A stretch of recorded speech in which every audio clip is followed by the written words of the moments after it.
Le 7 octobre 2023, le Hamas a lancé une attaque brutale contre Israël, tuant 1300 civils. Le monde entier a rapidement condamné cet assaut et a exprimé sa solidarité avec Israël. L'UE a fait pareil, mais pas d'une façon très unifiée. L'ancien commissaire hongrois Olivier Várhelyi a été le premier à réagir, annonçant un gel de l'aide de l'UE aux Palestiniens.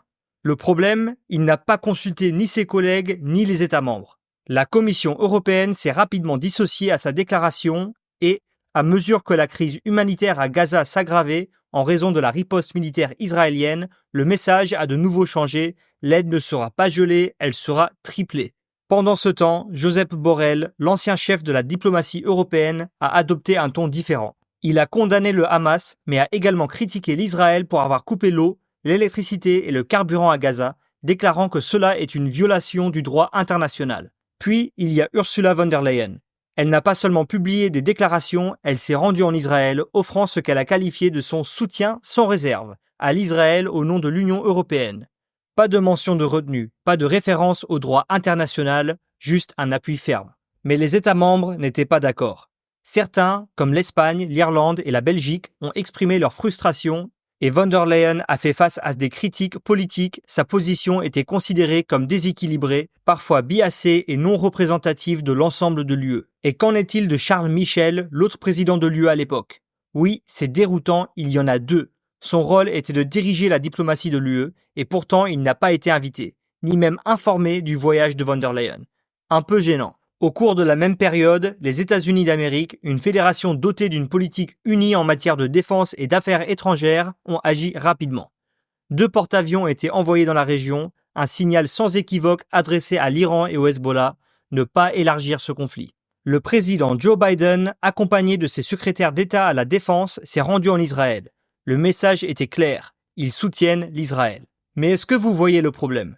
L'UE peine à trouver une réponse unifiée face aux conflits mondiaux.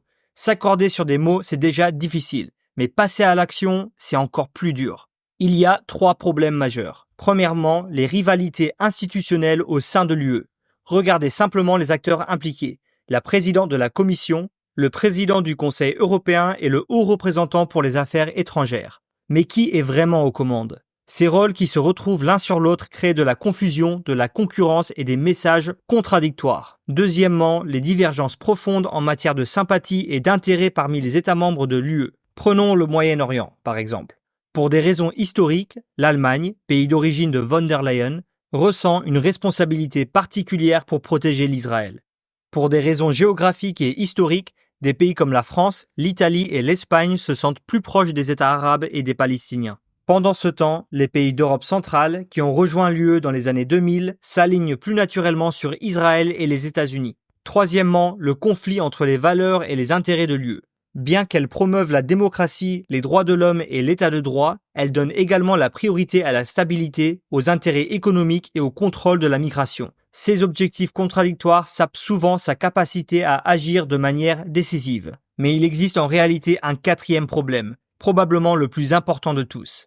Pour le comprendre, tournons-nous vers notre prochaine grande étude de cas, la guerre en Ukraine. Juste après l'invasion de l'Ukraine par la Russie en 2022, l'UE a surpris tout le monde par sa performance. Au moins par rapport à ses standards historiquement bas. Les États membres se sont rapidement unis pour condamner l'agression de la Russie. L'UE a adopté une position politique ferme aux côtés de l'OTAN dès le premier jour.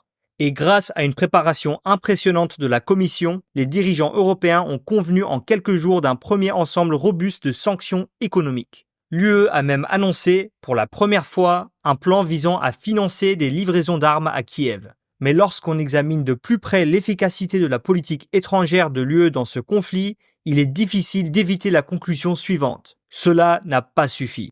La Russie n'a pas été affaiblie au point de forcer le président Vladimir Poutine à changer de cap. Et l'UE n'a pas fourni à l'Ukraine le soutien militaire et économique nécessaire pour l'emporter. Sans le leadership des États-Unis, leur aide militaire massive, leur renseignement et leur soutien stratégique global, l'Ukraine aurait peut-être déjà été vaincue malgré les efforts de l'UE. Mais sérieusement, prenons un moment pour réfléchir à l'absurdité de la situation. En 2022, la Russie affichait un PIB de 2 260 milliards de dollars et une population de 143 millions d'habitants. En comparaison, l'UE avait un PIB de 16 000 milliards de dollars et une population de 449 millions. L'ensemble de l'économie russe est à peu près la taille de celle de l'Italie, mais pourtant, l'UE n'a pas réussi à utiliser sa puissance pour infléchir le cours de la guerre. En résumé, des poids lourds de l'UE comme l'Allemagne et la France ont fait trop peu, trop tard. Au lieu d'une stratégie proactive et unifiée, on a eu une approche réactive. Aider juste assez pour empêcher l'Ukraine de tomber, mais jamais assez pour inverser définitivement le cours de la guerre. Et cela nous amène au quatrième problème clé. L'UE ne dispose pas réellement de beaucoup de pouvoir ou d'influence. Malgré tous ses présidents et institutions, en matière de politique étrangère, la véritable autorité reste dans les mains des États membres. Le déploiement des troupes, l'achat d'armements, ces décisions révèlent strictement les compétences nationales. Contrairement aux États-Unis qui peuvent mobiliser des porte-avions, envoyer des troupes ou agir unilatéralement face à une crise, l'UE reste dépendante des armées nationales. Alors, que fait l'UE aujourd'hui ? Eh bien, il y a le cadre de la politique étrangère et de sécurité commune, PESC. Un nom complexe, mais qui permet essentiellement aux États membres de convenir des réponses collectives aux questions globales, comme les sanctions, les missions de maintien de la paix ou les déclarations diplomatiques. Ces positions sont juridiquement contraignantes, ce qui aide à maintenir un certain degré de cohérence dans les messages extérieurs de l'UE.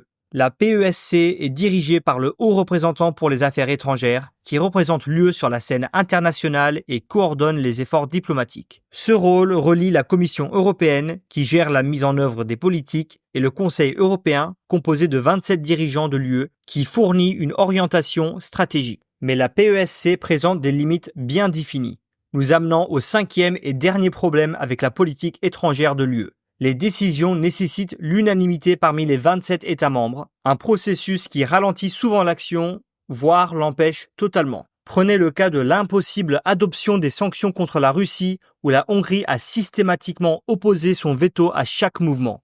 En bref, le cadre de politique étrangère de l'UE existe, mais il n'est aussi fort que son maillon le plus faible. Et voilà les 5 principaux problèmes que l'UE rencontre en matière de politique étrangère. La question est, que peut-elle faire pour résoudre ces problèmes évidents ? Tout d'abord, pour l'amour du ciel, réformons cette toile institutionnelle absurdement complexe de l'UE. Saviez-vous qu'il y en a 7 ? Il est temps de simplifier et d'éliminer la duplication. Et est-ce vraiment nécessaire d'avoir 2 présidents ? Personnellement, je ne pense pas. Un président pour représenter l'ensemble de l'Union serait un pas en avant pour résoudre ces problèmes. En complément, le haut représentant doit disposer d'un mandat clair pour coordonner la politique étrangère, le développement et les sanctions de l'UE. Alors, von der Leyen, lâchez un peu de terrain, ou au moins veillons à ce que nous parlions tous d'une seule voix. Le plus difficile, bien sûr, sera d'obtenir un engagement bien plus fort des États membres pour unir leurs intérêts et leurs ressources. Que Scholz appelle Poutine sans consulter l'UE, ce genre de pratique doit devenir un vestige du passé. Ensuite, nous devons éliminer le pouvoir de veto des États membres individuels et passer au vote à la majorité qualifiée. Point. Ce simple changement réglerait 2 problèmes clés. Premièrement, l'UE deviendrait plus rapide, capable de prendre des décisions même si quelques États membres ne sont pas d'accord. Et deuxièmement, cela aborderait la question des intérêts nationaux diversifiés en obligeant les pays à faire des compromis plutôt que de permettre des blocages totaux.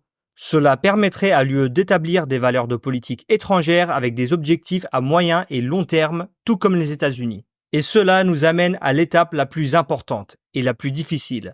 Accorder à l'UE la véritable compétence d'agir en matière de politique étrangère. Sans cela, l'UE ne pourra jamais avoir une véritable voix sur la scène mondiale. Cela signifie créer un mandat pour que l'UE puisse utiliser la force militaire si nécessaire, que ce soit à travers une force de frappe européenne ou une coordination mixte des militaires nationaux. La réalité, cependant, est préoccupante. Pouvez-vous imaginer un président français laissant la place à Bruxelles en pleine crise au Moyen-Orient ou en Afrique ? Moi, non.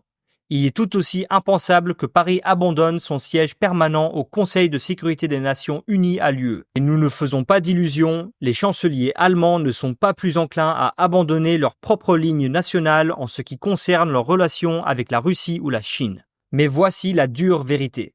À moins que Paris et Berlin soient disposés à unifier davantage leur souveraineté en matière de politique étrangère, les efforts de l'UE pour acquérir un poids géopolitique significatif continueront de tomber à court. Sans cette étape, le plus grand bloc commercial du monde restera qu'un simple spectateur et commentateur, incapable de défendre ses intérêts et encore moins ses valeurs. Si vous voulez en savoir plus, regardez cette vidéo ici sur la question de savoir si l'UE devrait envisager la dissuasion nucléaire, ou cette vidéo ici sur à quoi pourrait ressembler une fédération européenne. N'hésitez pas à vous abonner si cette vidéo vous a intéressé. À la prochaine!